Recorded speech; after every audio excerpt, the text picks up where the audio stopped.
BBA, BCA, BCom computer కోర్సులో 100% placement లభించే ఏకైక డిగ్రీ కాలేజ్ కూకట్పల్లిలోని I3 డిగ్రీ కాలేజ్ 8367215215.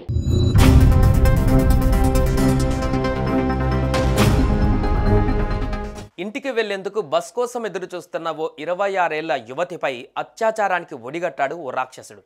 ఎంతో ఆప్యాయంగా అక్కాని పిలిచి పార్కింగ్ చేసిన ఆర్టీసీ బస్సులోకి యువతిని బలవంతంగా ఎత్తుకువెళ్లి అత్యాచారానికి పాల్పడ్డాడు.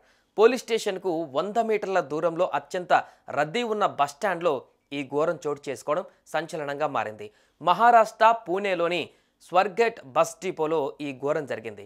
ఆగి ఉన్న శివషాహి బస్సులో యువతిపై అత్యాచారం చేసి అక్కడి నుంచి పరారయ్యి చెరుకు తోటలో నక్కాడు. చెరుకు తోట దట్టంగా ఉండడంతో డ్రోన్స్ని స్నిపర్ డాగ్స్ని రంగంలోకి దించారు పోలీసులు. ఘటన జరిగిన 75 గంటల్లో పోలీసులు నిందితుడిని పట్టుకున్నారు.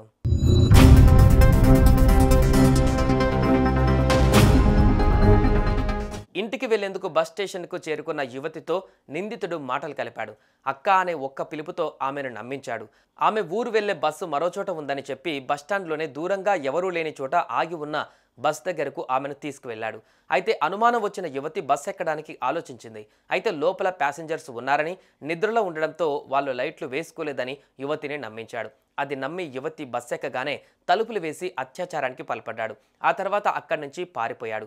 సీసీటీవీ ఫుటేజ్ ఆధారంగా నిందితుడు దత్తాత్రేయ రామదాస్గా పోలీసులు గుర్తించారు. అతడిపై అనేక కేసులు ఉన్నాయని, 2019 నుంచి బెయిల్ మీద ఉన్నాడని తెలిపారు. రామదాస్ను పట్టుకునేందుకు 8 ప్రత్యేక బృందాలను ఏర్పాటు చేశారు.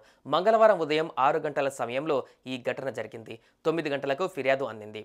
ఫిర్యాదు అందిన వెంటనే అరగంటలో నిందితుడిని గుర్తించారు. సీసీటీవీ ఫుటేజ్ ఆధారంగా అతడిని ట్రాక్ చేశారు. ఘటన తర్వాత అతడు బస్సులో వెళ్ళిపోయాడు. అతడు గత 4-5 రోజులుగా ఎలా ప్రవర్తించాడో పోలీసులు వివరించారు. చెడు ఉద్దేశంతోనే బస్టాండ్లకు వెళ్ళేవాడని, ఆ టైంలో చాలా నీట్గా రెడీ అయ్యేవాడని, డీసెంట్గా ఇన్షెట్ చేసుకొని ఎదుటివారిని అట్రాక్ట్ చేసేందుకు ట్రై చేసేవాడని చెప్పారు. నిందితుడు దత్తాత్రేయ రామదాస్ కూరగాయల ట్రక్కులో దాక్కుని పోలీసుల నుంచి తప్పించుకొని స్వస్థలానికి వెళ్లి అక్కడ డ్రెస్, షూ మార్చుకున్నట్లు పోలీసులు చెప్పారు.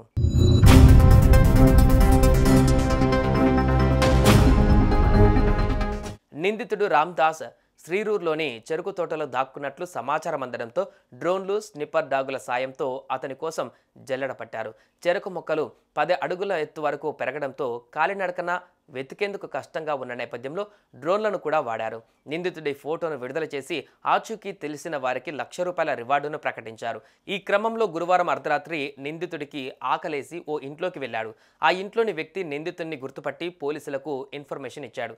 దీంతో అధికారులు వెంటనే ఆ ప్రాంతానికి చేరుకొని రామదాస్ను అరెస్టు చేశారు. ఈ ఘటన జరిగిన 75 గంటలలో పోలీసులు నిందితుడిని పట్టుకున్నారు.